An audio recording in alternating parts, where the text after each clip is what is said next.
আসসালামু আলাইকুম। আমি নাহিদ, আর আজকের ভিডিওতে আমি আলোচনা করব শেয়ার কারসাজি প্রসঙ্গে।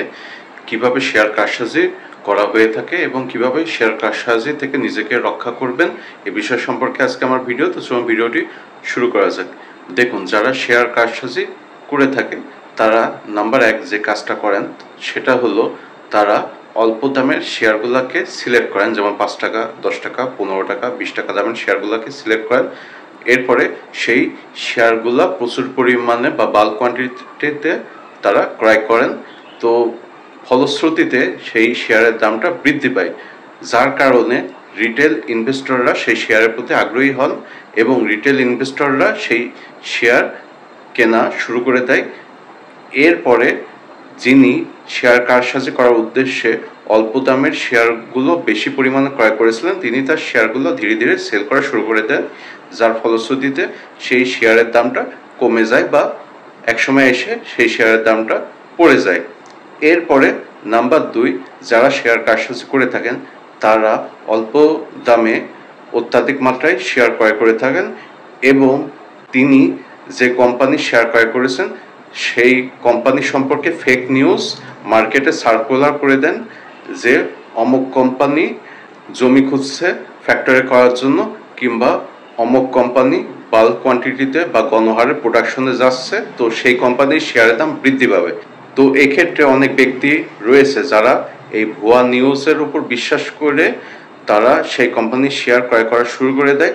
তখন সেই ব্যক্তি, অর্থাৎ যিনি অল্প দামের শেয়ার ক্রয় করে মার্কেটে ভুয়া নিউজ সার্কুলার করে দিয়েছিল, তিনি তখন তার শেয়ারগুলো ধীরে ধীরে বিক্রি করা শুরু করে দেন, যার ফলশ্রুতিতে সেই কোম্পানির শেয়ারের দামটা পড়ে যায় বা কমে যায়।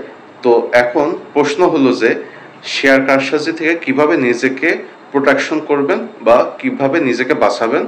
তো এক্ষেত্রে নাম্বার 1 আপনি যে কাজটা করবেন সেটা হলো অল্প দামি শেয়ার ক্রয় করার ক্ষেত্রে আপনি সাবধানতা অবলম্বন করবেন।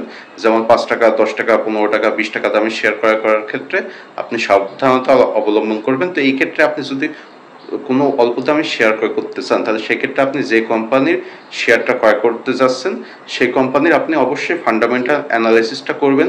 সেই কোম্পানি লাভে চলছে নাকি না লসে চলছে, সে কোম্পানির ডেট টু ইকুইটি রেশিও কেমন, সে কোম্পানির আরওই কেমন, সে কোম্পানির অ্যাসেট বেশি নাকি লিয়াবিলিটিস বেশি, সেই কোম্পানির নেট প্রফিট মার্জিন কেমন, সেই কোম্পানির রেভিনিউ গ্রোথ কীরকম, সেই কোম্পানির ক্যাশ ফ্লো কীরকম ইত্যাদি বিষয় বিচার বিশ্লেষণ করে আপনি সেই কোম্পানির শেয়ার ক্রয় করবেন।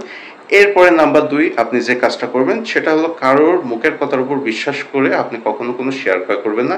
এই ক্ষেত্রে আপনি যদি কোনো শেয়ার ক্রয় করতে চান তাহলে সেক্ষেত্রে আপনি নিজে বিচার বিশ্লেষণ করে আপনি শেয়ার ক্রয় করবেন।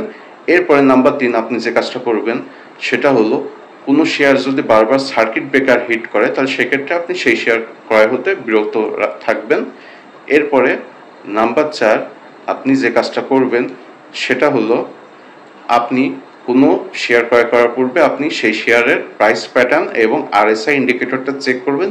তো এক্ষেত্রে যদি সেই শেয়ারের প্রাইস প্যাটার্নটা ঊর্ধ্বমুখী দেখায় বা আপট্রেন্ড দেখায় এবং আরএসআই ইন্ডিকেটরটা ডাউন ট্রেন্ড বা নিম্নমুখী দেখায় তাহলে সেক্ষেত্রে আপনি সেই শেয়ার ক্রয় হতে বিরত থাকবেন। তো এই ছিল আজকের ভিডিও। এরকম নতুন ভিডিও না খুব শীঘ্রই আমি আপনাদের সামনে হাজির হব। আপনারা সবাই ভালো থাকবেন। ধন্যবাদ।